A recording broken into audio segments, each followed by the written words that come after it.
Friends, young leaders, it's an honor and a pleasure for me to welcome you here this afternoon. It was no coincidence that we chose this occasion, marking 21 years of the fall of the Berlin Wall, to ask the question, do we really live in a world without walls? As we reflect about situations in the world where walls are actually currently being built. And it's very important for the Institute for Cultural Diplomacy to look at cultural diplomacy in the context of an interdependent world.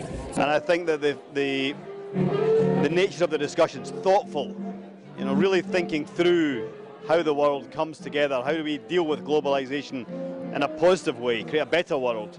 I think those discussions are very, very important, and I hope that the influence of these young people in the years to come will make sure that countries relate to each other much more successfully. The new school of cultural diplomacy that we're trying to create and develop is one that embraces human rights, that embraces reconciliation, that embraces peacekeeping. So it's just as important to talk about our weaknesses as it is our strengths, our successes as well as our failures.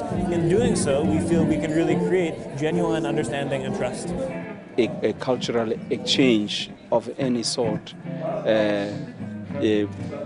builds togetherness, solidarity, and the more capability of finding solution to difficult problems facing each country and the world as a whole. Yes, one of the crucial aspects about our methodology is to keep it international, intergenerational, as well as interdisciplinary. It's through that mixture that true creativity, true spontaneity can take place. When you bring people together who normally wouldn't come together, then something creative and new very often will come. And that's the idea, to bridge the line between former president, former foreign minister, and student and young leader. And by creating an atmosphere similar to that in which we find ourselves this evening, genuine cultural diplomacy can take place. And in that spirit, very often it's over a glass of wine or a cup of coffee that discussion can actually take an even easier format as opposed to on the stage.